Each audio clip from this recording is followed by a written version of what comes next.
Les 3 femmes blessées se sont effondrées sur la table. En fait, elles venaient tout juste de subir une torture particulièrement cruelle, et cela n'était qu'une leçon d'initiation qu'elles devaient suivre avant de devenir des agents d'élite. Listen up. Here is your assignment. Kill the nearest girl and bring her body outside. Anyone who isn't outside in 2 minutes will be shot. Après avoir prononcé cette phrase, Madame M, sans même se retourner, a directement quitté la pièce. D'un seul coup, le dortoir est devenu terriblement silencieux, d'un silence de mort. Après tout, elles étaient de bonnes sœurs ayant traversé la vie et la mort ensemble. Comment pourraient-elles se résoudre à passer à l'acte? This is so stupid. Why are we killing each other? There's 10 guys waiting outside with M16s. Well, if we refuse, there's no way she can kill us all. There isn't time for this. We have our orders. Alors que tout le monde discutait encore dans tous les sens, une femme impitoyable à qui il ne fallait pas chercher des noix avait déjà commencé discrètement à préparer ses armes. En regardant devant elle ses bonnes sœurs avec qui elle avait autrefois lutté côte à côte, tout le monde a involontairement reculé de plusieurs pas. Personne ne s'attendait à ce que cette redoutable adversaire s'approche déjà avec un poignard à la main, et sans la moindre hésitation, tranche directement le cou de sa compagne. Immédiatement après, cette bataille féroce et cruelle a véritablement éclaté. Bien qu'en temps normal, elles fussent proches comme des sœurs, mais une fois arrivées au moment crucial où il s'agit de vie ou de mort, pour dire les choses crûment, personne ne montrerait la moindre pitié, tout le monde se battrait à mort. Puisqu'elles n'avaient pas d'armes décentes sous la main, les brosses à dents et divers articles de la vie quotidienne dans le dortoir sont devenus des objets pouvant être utilisés. À cet instant, tout cela est devenu des armes entre leurs mains.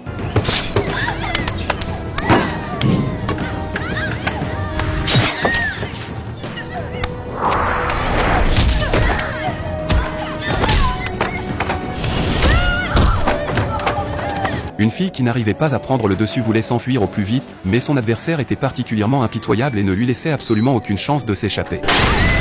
Avec le lit en fer qui s'est lourdement fracassé au sol, cette bagarre a pu être considérée comme temporairement terminée. Mais ce n'était encore que le début, car des affrontements encore plus cruels les attendaient par la suite. Take a good look around you. These girls are not your friends anymore.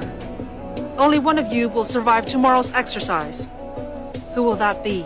Anna n'en pouvait presque plus de tenir bon, ce genre de blessure mutuelle et ce jeu de massacre entre elles lui avait causé un énorme choc et traumatisme psychologique. Les 2 filles se sont serrées fort l'une contre l'autre, ne sachant absolument pas comment se faire face par la suite, car après tout, à la fin, une seule personne pourrait survivre. La nuit tombée, le dortoir entier était plongé dans l'obscurité, si calme qu'on ne pouvait entendre le moindre bruit. Tout le monde était déjà épuisé à l'extrême, pourtant personne n'osait vraiment s'endormir, certaines aiguisaient leurs couteaux, certaines priaient en silence, tandis que d'autres se plaignaient à voix basse. Seule Annie est restée tranquillement aux côtés d'Anna, elle ne laisserait absolument pas Anna subir la moindre blessure. Peu de temps après, le 2e jour est arrivé, toutes, le cœur rempli de tension et d'anxiété, sont arrivées ensemble sur les lieux de la compétition. Madame M, sans dire un seul mot de trop, a directement clarifié les règles du jeu dès le début. All of you will soon be given a number. Girl number 1 enters the cage first. She faces girl number 2 in a fight to the death. The survivor must then face 2 more girls, numbers 3 and 4.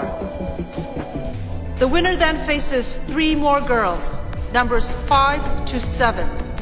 Cette règle était vraiment trop injuste, la personne qui tirait le numéro 1 serait particulièrement malchanceuse et se retrouverait dans une situation très misérable, on pourrait presque dire qu'elle n'aurait aucune issue de secours, même avec les plus grandes compétences du monde, face à des adversaires s'enchaînant à tour de rôle et l'épuisant l'une après l'autre, une personne finirait tout de même par être littéralement vidée et s'effondrer de fatigue. C'était bien dommage qu'Annie ait tiré le numéro 1, elle savait très bien dans son cœur qu'elle ne pourrait probablement pas y échapper cette fois-ci, ainsi, elle a fait ses derniers adieux à Anna, espérant seulement pouvoir continuer à être sa sœur dans une prochaine vie. Personne ne s'attendait à ce que, avant même qu'elle n'ait fini de parler, Anna lui donne un violent coup de pied dans le bas-ventre. Ensuite, Anna a arraché la plaque de ses mains et a foncé directement dans la cage. Son adversaire était la fille aux cheveux courts portant le numéro 2, cette dernière tenait une machette à la main, alors que de son côté, Anna n'avait aucune arme et ne pouvait faire face qu'à main nue. Depuis qu'elles étaient entrées ici, elles n'étaient plus des recrues en formation, mais des produits consommables triés, observés et évalués. Une fois la cage fermée, il ne restait plus qu'une seule règle, seul le fait de rester en vie donnait le droit d'être vu. Dans cette cage en fer, la règle n'était en réalité qu'une seule, faire tout son possible pour éliminer l'adversaire, quant aux moyens utilisés, il n'y avait aucune limite.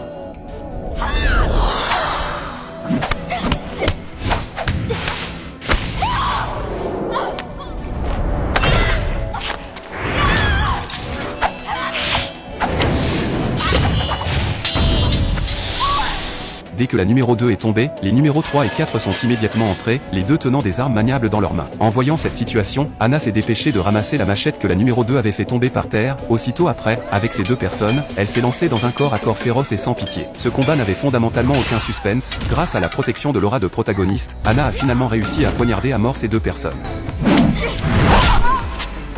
Bien qu'Anna ait gagné cette fois-ci, des épreuves de force encore plus cruelles l'attendaient par la suite. Juste à ce moment-là, 3 autres personnes sont entrées de l'extérieur. À ce moment, Anna était déjà épuisée et en sueur, mais les choses qui devaient être affrontées, il fallait bien finir par les affronter. Pour survivre, elle a soudainement libéré une puissance de combat stupéfiante, même assiégée simultanément par 3 personnes, elle a tout de même tenu bon avec acharnement, sans jamais être désavantagée.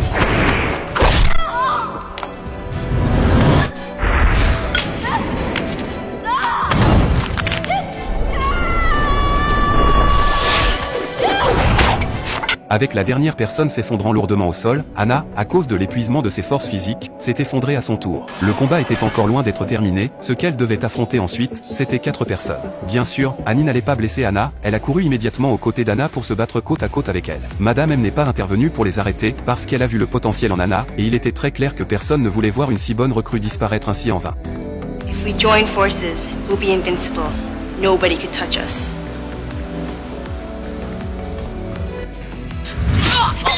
Les gens impitoyables, au final, restent impitoyables, elle pensait qu'en comptant sur elle-même, elle pourrait très bien s'occuper d'Anna et d'Annie, ne voulant absolument pas que d'autres s'en mêlent. Lorsqu'une de ces femmes est tombée, la situation s'est soudainement transformée en un 2 contre 2 des deux côtés. Aucun des deux qu'en a laissé à l'autre l'occasion de reprendre son souffle, elles se sont jetées en avant et ont commencé à lutter ensemble, on n'entendait qu'une série de bruits d'impact fracassants. Anna a épuisé sa toute dernière once d'énergie pour lancer son attaque ultime, et a éliminé d'un seul coup cette fille blonde devant elle, cependant, elle s'est également effondrée dans la foulée. Immédiatement après, l'image est passée du côté d'Annie, toutes deux étaient des expertes de premier plan de l'équipe, pendant un temps, aucune ne parvenait à prendre le moindre avantage. Après plusieurs rounds d'échanges féroces, contre toute attente, les deux qu'en avaient subi absolument aucune blessure, toutefois, Annie a tout de même saisi l'opportunité de faire tomber la machette des mains de cette femme. On pensait qu'elle pourrait ainsi prendre le dessus, mais de manière inattendue, l'adversaire a directement sorti un enchaînement de tai chi, qui a désamorcé la situation d'un coup.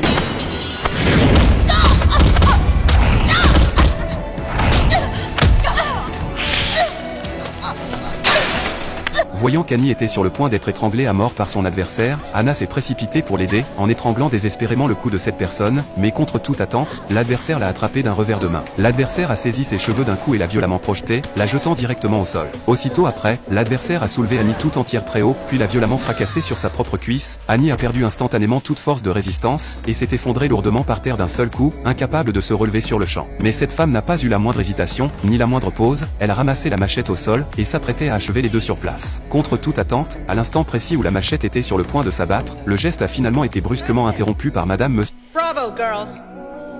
What a terrific performance. You have exceeded my expectations. I have decided to break my own rules. Après cette bataille, les 3 personnes sont devenues de véritables sœurs capables de vivre et de mourir ensemble. Madame M a organisé un banquet de célébration spécialement pour elles, et a même sorti d'excellents vins rouges pour les récompenser. Au départ, on croyait que c'était une bonne intention de Madame M, mais contre toute attente, les 3 personnes, n'ayant même pas fini un seul verre de vin, ont commencé à se sentir complètement molles, incapables d'utiliser leur force, et ont fini par s'effondrer directement au sol. Immédiatement après, plusieurs hommes de grande taille, à la carrure robuste, sont entrés lentement.